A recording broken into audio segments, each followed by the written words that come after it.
Good morning and welcome to my another video. আজ সোমবার, বাজে এখন অবশ্যই সকাল 8টা। রান্নাঘরে চলে এসেছি, বাবাই ওদিকে পড়ছে। প্রতিটি বাড়িতেই সমস্ত মেয়েরা এই সময়টায় ভীষণ ব্যস্ত থাকে, বিশেষ করে যাদের বাচ্চারা স্কুলে পড়ে তারা। ছোটোবেলা থেকে দেখে এসেছি আমাদের মায়েরাও কিন্তু এই সময় ঠিক এইভাবে ব্যস্ত থাকতো। এখন তো মায়েদের রোলটা আমরা প্লে করছি, তবে বড্ড কঠিন। তখন দূর থেকে মনে হতো মায়েরা কী ভালোই না থাকে, কিন্তু আজ বুঝতে পারছি। তাড়াতাড়ি এদের বাবাই কিছু বল না, বাবাই আজকে তোমাকে তাড়াতাড়ি নিয়ে যাবে, উঠে পড়ো, বুঝেছিস? বইগুলো সব গুছিয়ে নে। আজকে করলাম আলু পটল দিয়ে একটু রসুন চাপ দিয়ে একটা শুকনো শুকনো তরকারি। এই তরকারিটা আমার মা করতো, খুব ভালো লাগতো খেতে আমার। আজকে অনেকদিন পর আকাশের রোদ্দুর দেখা দিয়েছে, এই যে তাই তরকারিটা বসিয়ে দিয়ে গিয়েছিলাম ছাদে, সমস্ত কিছু মেলে দিয়ে এসেছি। তাহলে সব স্যাঁত স্যাঁত করছে।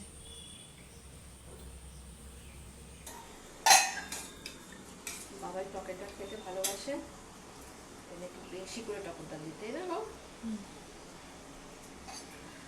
বাবাই টকেটা খেতে ভীষণ ভালোবাসে। বাবাই এখন খাওয়া দাওয়া করে বেরিয়ে যাবে স্কুলে, ওর জন্যই পাঁপড় ভাজছি আর ডিমও ভেজে রেখেছি, আর সঙ্গে তো পটল আলু শুকনো শুকনো তরকারি।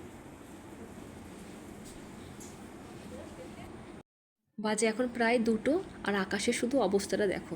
আমি একটু আগেই বলছিলাম যে রোদ্দুর দেখে আমি ছাদে সমস্ত জামাকাপড় মেলে এসেছি, কিন্তু এই যে আবার ছুটে ছুটে এসেছি জামাকাপড়গুলো তুলতে, এক্ষুনি বৃষ্টি নামবে। আকাশের অবস্থা দেখো খালি শুধু।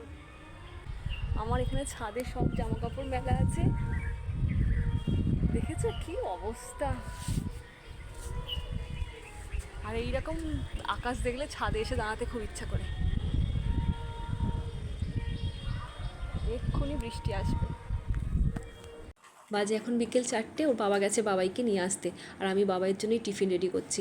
আবার এসে কী খাবে সেটাও তো ভাবতে হয়। আজকে একটু বানাচ্ছি গোলা রুটি, এটা খেতেও খুব ভালোবাসে আর খুব ঝটপট হয়েও যায়। যেটা সুবিধা হয় সেটাই করার চেষ্টা করি। এই দেখো আমাদের গাছের পেয়ারা। আমাদের মানে গত বছর যে গাছটা ছোট্ট ছিল, একদম চারা গাছ ছিল, তাতেও 4-5টা পেয়ারা হয়েছিল। এবছরে গাছ ভরে পেয়ারা হয়েছে, আর সাইজ মানে একা একা একজন এটি পেয়ারা খেতে পারবে না। মানে এই যে সাইজগুলো মানে একা খেতে পারবে না, বিশাল বড় বড়, বিশাল বড় বড় গাছ ভরে হয়েছে। মানে খাবো কি পেয়ারাটা দেখে। একটু কেটে নিয়ে নুন লঙ্কা ছড়িয়ে এইভাবে পেয়ারা শশা খেতে কিন্তু দারুণ লাগে। আমার তো আবার কোথাও গেলে, বাইরে কোথাও ঘুরতে গেছি, তখন ওই যে শশা বিক্রি হয় না নুন লঙ্কা দিয়ে, ওগুলো খেতে খুব ভালো লাগে। আজকে রাতের জন্য বানাচ্ছি হচ্ছে মোগলাই পরোটা।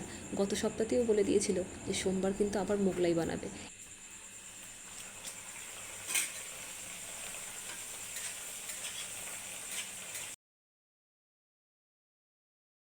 সাধারণত এইসব জিনিসগুলো তো গরম না হলে খেতে ভালো লাগে না, তাই ওকে আগে ফোন করে জিজ্ঞাসা করলাম যে ও আসছে বললো, সঙ্গে সঙ্গে কড়াতে চাপিয়ে দিয়েছি। দেখতে তো একদম দোকানের মতো হয়েছে, জানি না খেতে কেমন হয়েছে। আমি কিন্তু মোগলাই খেতে একটুও ভালোবাসি না, কিন্তু ওই যে ছেলে বর এরা তো ভালোবাসে, তাই ওদের জন্য করলাম। বসে পড়েছি খেতে, দেখতে তো দারুণ হয়েছে। বাজে এখন রাত 12:30, আমরাও বসে পড়েছি খেতে। আর তোমরা তো নিশ্চয়ই এতক্ষণে ডিনার করে আমার ভিডিওটা শুয়ে শুয়ে দেখছো। চলো ভিডিওটা তাহলে আমি এখানেই শেষ করছি। সবাই খুব ভালো থেকো, আর ভালো লাগলে একটি লাইক করে দিও। Thank you for watching.